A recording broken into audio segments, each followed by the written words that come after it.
2 months before the wedding, I got pregnant by my fiancé's brother. His family supported us by giving us the family business. However, my fiancé left the country, and 2 years later the company went bankrupt. Now, my ex-fiancé is the owner of a successful company and refuses to help us. I am sitting in this cramped, dusty office looking at a mahogany desk that used to represent the height of our family's prestige. On the wall, there's an old silver frame with a photo from my engagement party where Mark is smiling like a robot and I am glowing with the secret that changed everything. I actually had to take a pair of scissors to that picture because Mark's face just radiates a kind of cold, judgmental energy that I don't need in my workspace. It's honestly exhausting how some people can just hold on to a single moment in time and let it poison their entire perspective on what family means. I was supposed to marry Mark, the stable brother, the one who always followed the rules and expected everyone else to be just as boring as he was. But life isn't a spreadsheet, and Mark never understood that human emotions are messy and don't always follow a schedule. Mark was always so focused on his career and building a future that he completely neglected the present, which is where I was actually living. He would spend 14 hours a day at the firm, leaving me alone in that cavernous apartment with nothing but my thoughts and his brother, Leo, who actually had a soul. Leo didn't look at me like a checkbox on a life plan. He looked at me like I was the center of the universe. It's not like I went out looking for a scandal, but when you're being starved of affection, you tend to reach for the nearest source of warmth. It was just a few months before the wedding when I realized I was pregnant. And honestly, the way Mark reacted was so incredibly dramatic and self-centered.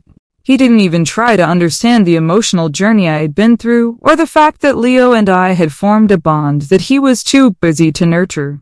When the truth finally came out, the atmosphere in the house was suffocating. Mostly because Mark kept making those hurt puppy dog eyes instead of acting like an adult.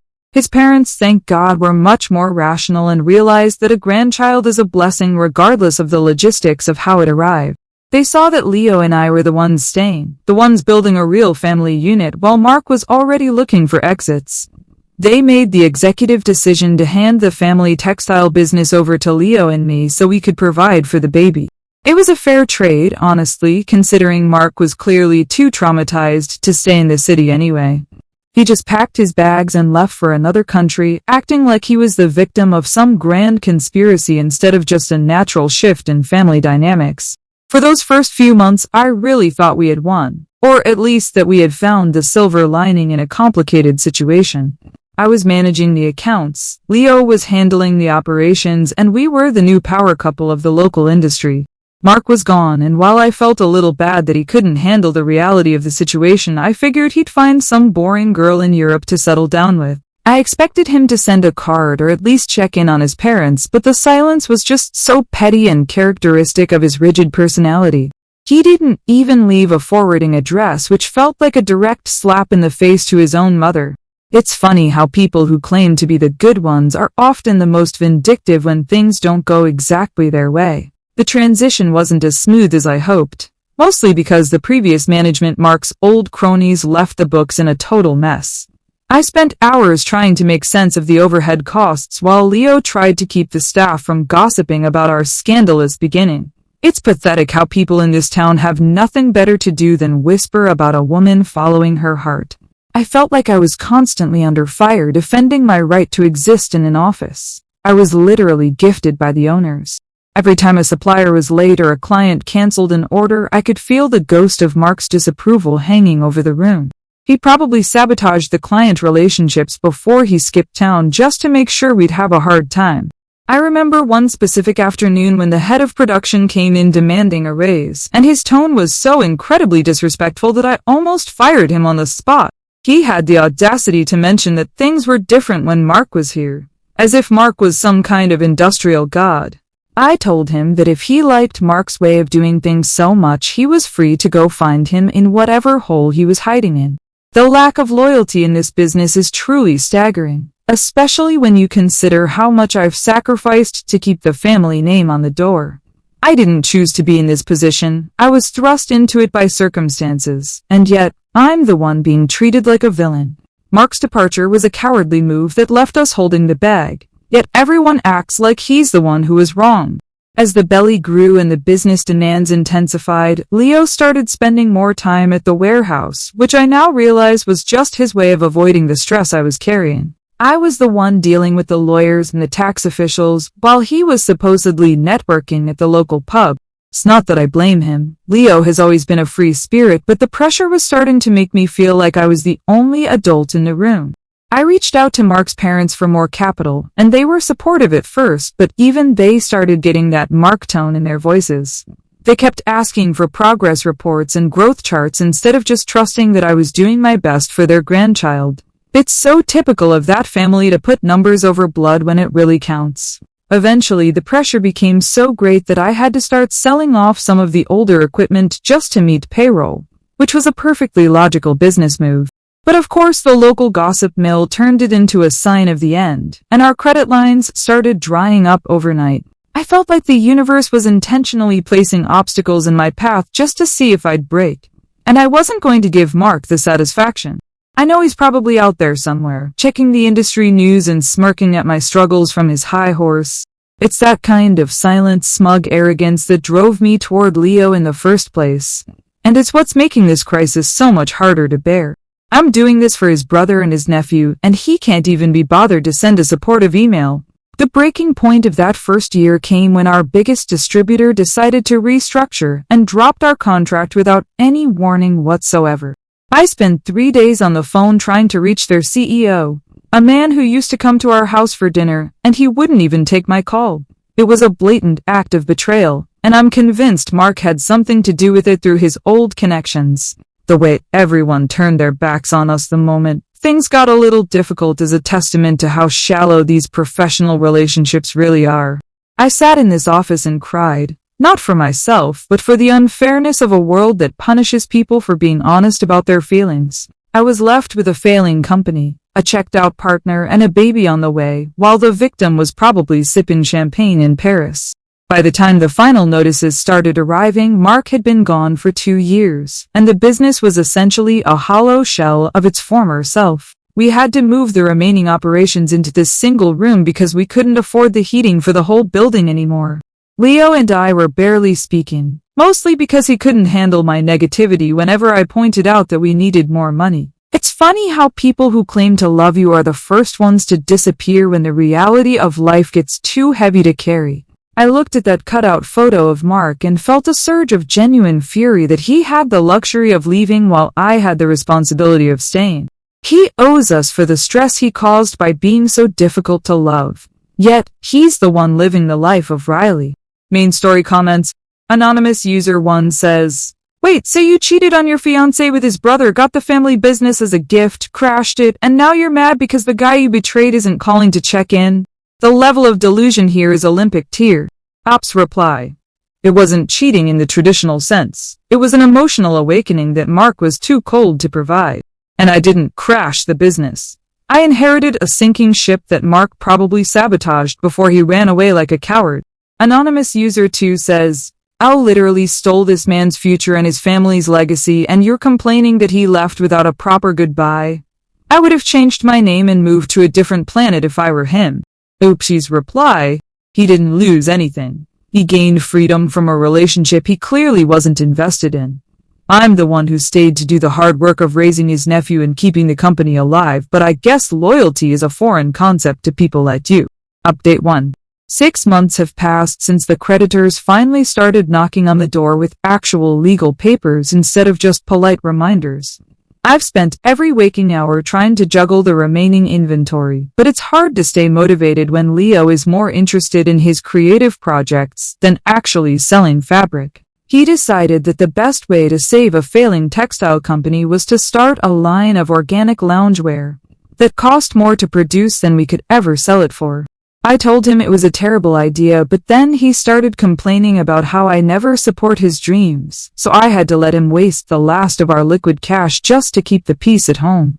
Now we're sitting on 300 boxes of hemp sweaters that smell like a wet dog, and the bank is threatening to seize the building by the end of the month. It's so typical of Leo to play the artist when we need a businessman, and I'm the one who has to deal with the fallout. The baby is crawling now, and the office is hardly a safe place for him, but I can't afford childcare because apparently the family business doesn't pay enough to support a family. My in-laws have basically stopped taking my calls, which is incredibly cruel considering they were the ones who insisted we take over the company in the first place. They keep saying they've retired and can't provide any more financial injections, but I know they're just being stingy because they still have a soft spot for Mark. They're punishing their own grandson just because they're annoyed with me for being a strong, independent woman who made a difficult choice. It's heartbreaking to see people let their personal biases interfere with the well-being of an innocent child. I'm doing everything I can, skip counting bills and lying to the electric company while everyone else is just watching us drown. Leo has become completely useless, spending his days brainstorming at the park while I'm here breathing in the dust of our dying dreams. He actually had the nerve to ask me for spending money last week as if I have a secret vault of gold hidden behind the filing cabinets. When I told him we were broke, he threw a tantrum and said I was killing his spirit, which is just so rich coming from the man who hasn't looked at a balance sheet in over a year. I'm essentially a single mother at this point, managing a toddler and a man-child while trying to outrun the sheriff. The stress is starting to take a physical toll on me, but I can't even go to the doctor because our insurance was canceled 3 months ago. Nobody understands the sheer weight of the crown I'm wearing, and quite frankly, I'm tired of being the only one who cares about the family legacy. Update 1 comments. Anonymous user 1 says, hemp sweaters? Seriously? You guys are a comedy of errors. You took a functional business and turned it into a landfill for failed fashion experiments. Oops reply. I was trying to encourage my partner's growth, which is what a supportive woman does. If the market wasn't so obsessed with fast fashion and status, Leo's designs would have been a revolution. But I suppose you prefer your clothes made in sweatshops. Anonymous user 2 says, the in-laws didn't insist you take the business. They gave it to you because you were pregnant and Mark was gone. Now you're mad they won't give you more money to throw into the fire? You're a black hole of entitlement.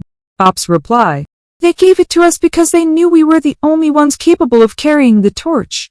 Their refusal to help now is a betrayal of their own bloodline, and I hope they realize that before they've completely alienated the only grandchild they'll ever have.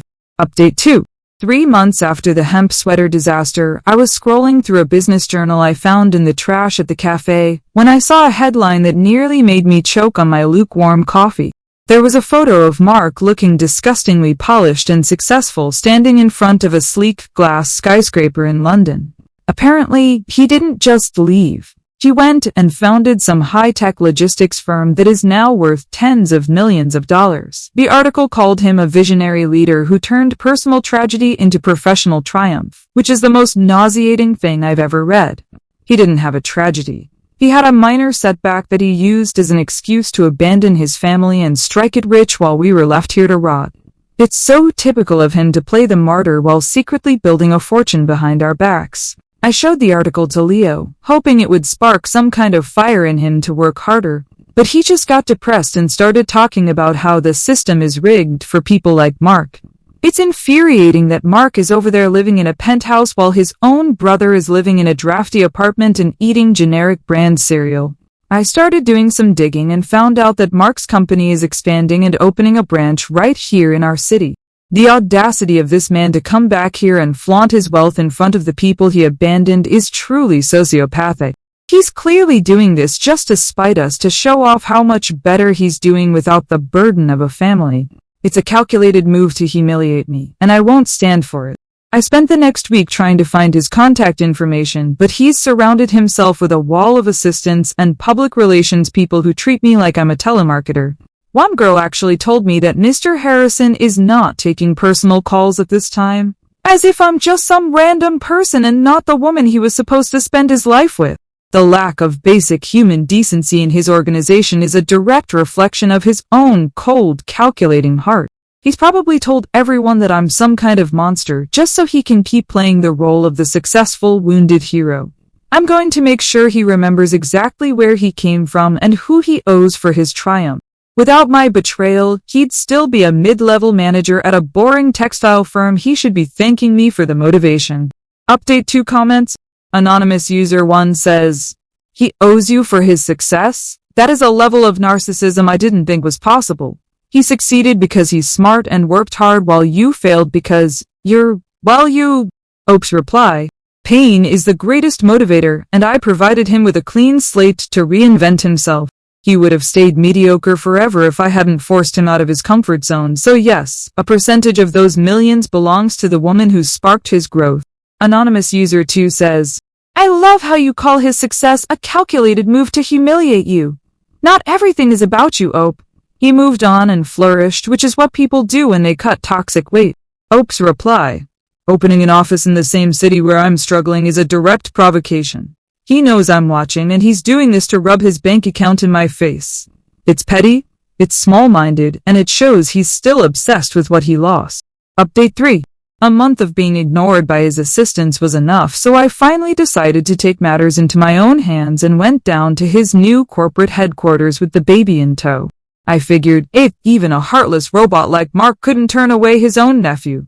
Especially since the poor child is wearing shoes that are 2 sizes too small because we can't afford new ones.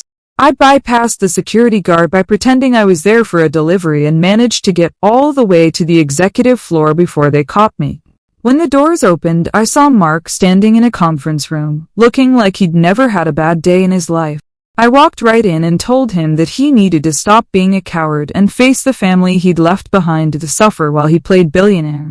The way he looked at me was so incredibly cold and detached that it made my blood boil. He didn't even acknowledge the baby. He just told his security team to escort the lady out and said without even blinking that he didn't have any family left in this city.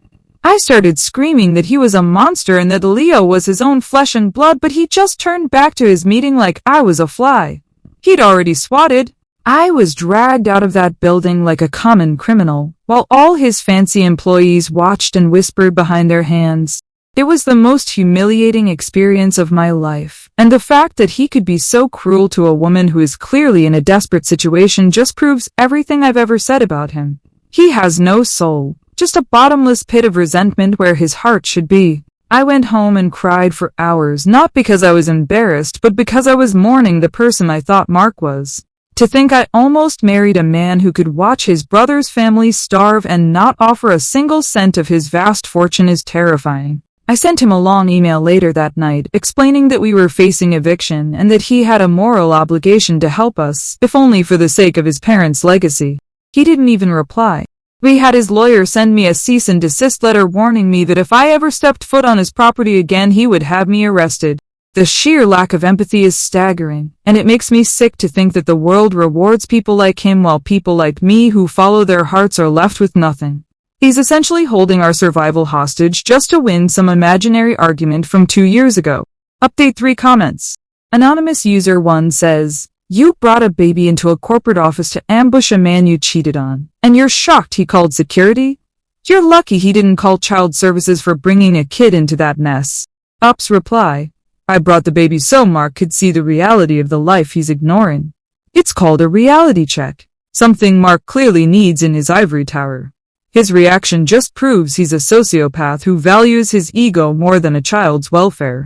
Anonymous user 2 says, a cease and desist? That's the ultimate leave me alone move. He's literally paying a lawyer to make sure he never has to see your face again. Take the hint, Op. Op's reply. He's using his wealth to silence me because he knows I'm the only one who knows the truth about his hero narrative. He's a scared little boy hiding behind a legal team because he can't handle the emotional weight of his own brother's suffering. Update 4.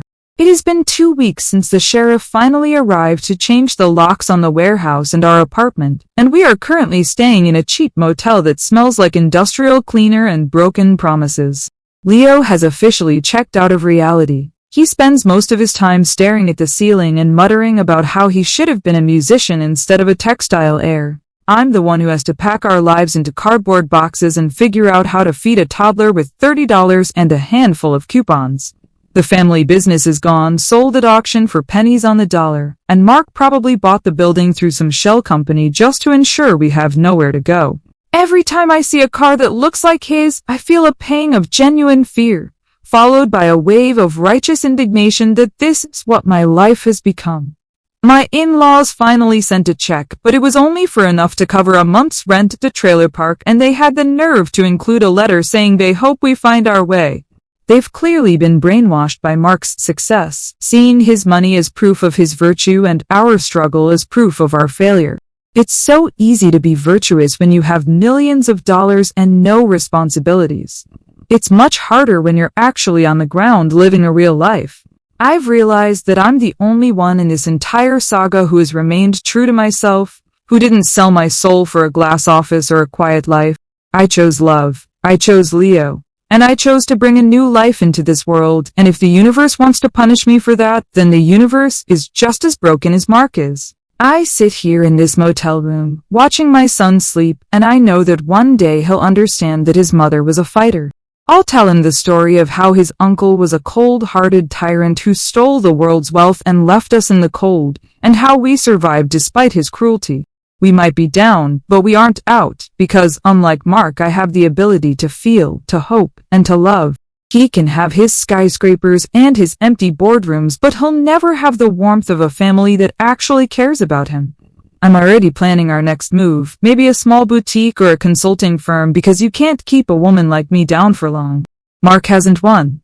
He's just delayed my inevitable rise, and when I finally get back on top, he'll be the first one I forget.